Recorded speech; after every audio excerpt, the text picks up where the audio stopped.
Okay, in this video we will discuss on transistor as an amplifier. A transistor acts as a voltage amplifier by taking a weak input signal, using its control to large current, and then producing a significantly stronger output signal across a load resistor. Okay, this is our input signal about 500 milliwatt plus and minus. It should be going to the amplifier, and you get the output here. So about plus or minus 5 volt. Okay, so how it works? So in the last section we have discussed that the transistor characteristics. We have different regions: cutoff, active and saturation region. So in this region, the active region, which is our emitter based junction, is forward biased, and collector based junction is reverse biased, will act as your region for amplifications. The other two regions we used for switching applications. One is called cutoff and saturation. Okay, so the one is active region. For amplifier, transistor must operate in its active region where it control its current flow.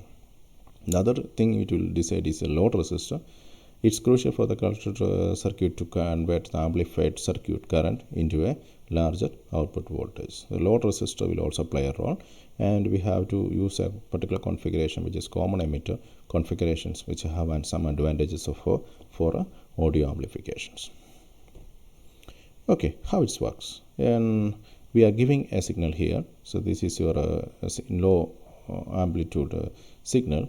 We are biasing your transistor by VBB and VCC. VBB base is forward biasing across this base and emitter, and VCC will bias the reverse biasing across this collector and emitter.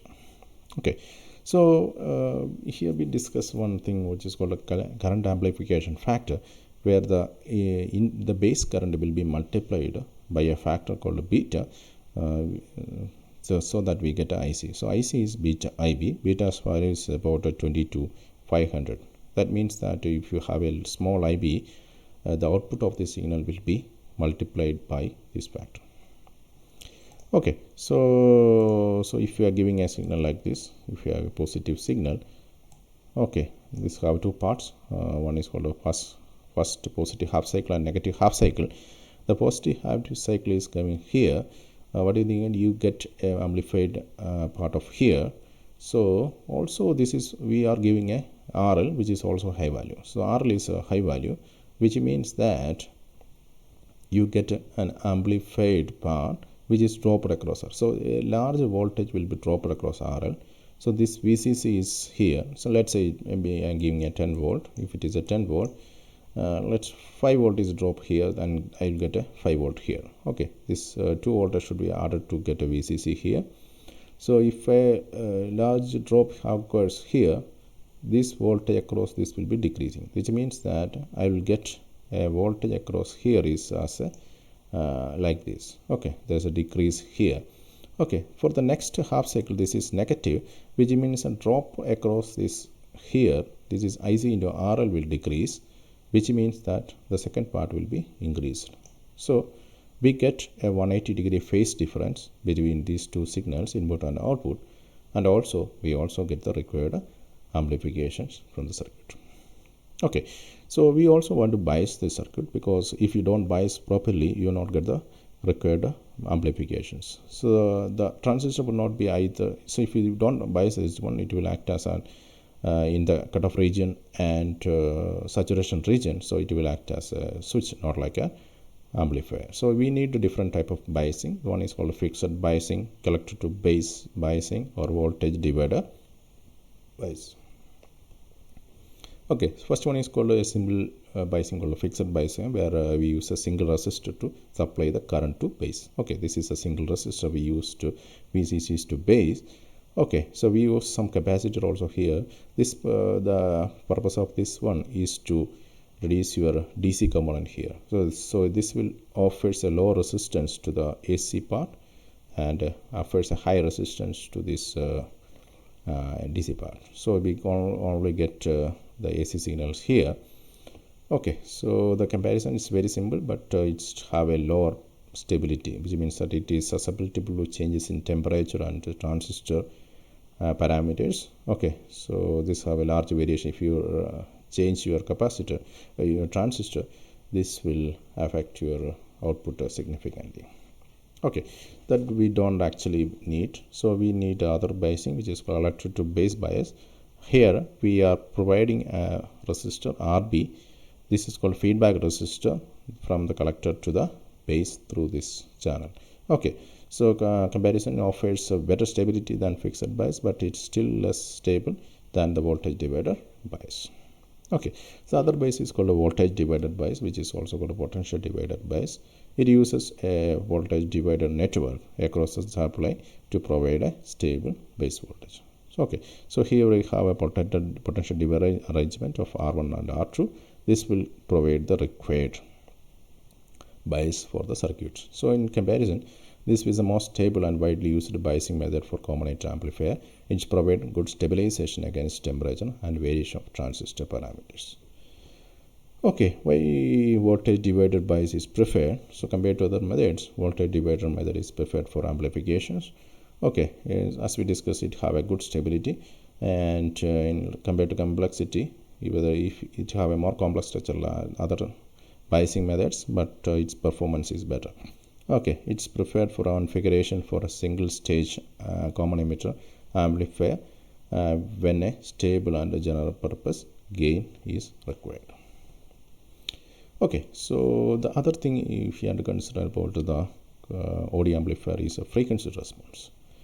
Okay, in frequency response, what you do is we change your frequencies. Okay, if let's say I'm giving a voltage of 1 volt here, and I continuously change my frequency and measure my voltage.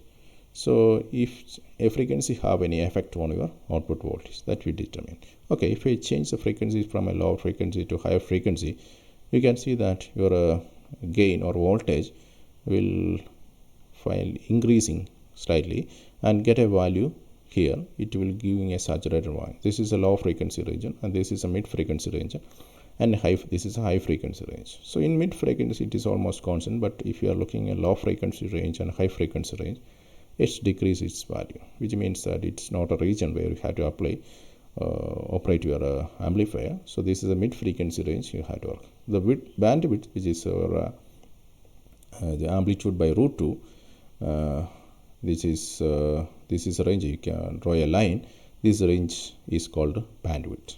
So in this frequency of bandwidth with the FL and FU, you get a better amplifications of the amplifier. Okay, let's try to simulate our circuit in LTspice.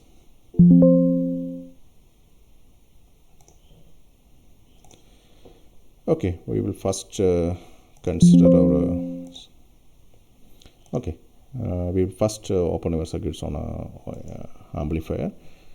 Okay, so here this is a circuit where we have used a sinusoidal wave which I have given 0 DC offset and amplitude 1 millivolt and the frequency of 500 hertz. Okay, then these are the capacitor of 100 microfarad, resistors R1 is 200k, R4 is 50k, and this is a transistor we have used 2 and 2222. You can take it from pick a new capacitor like this, and the resistor is about 10k, and the capacitor here is C2, it's 1 microfarad, and this is 100 ohm, and we have 0.1 microfarad here, and also we need a power supply which is 15 volt.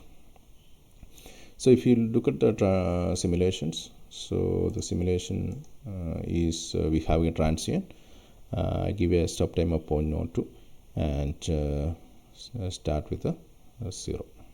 Okay, so if you run my simulations, so this is the 2 points where we want to measure this is the input voltage, this is 1 millivolt it is showing, and this is the point where we measure the output. So we get a amplification, so we get a 2.4 millivolt about this. Okay, so if I change my resistor here, instead of 10k I give a value of 1k and also do the simulations.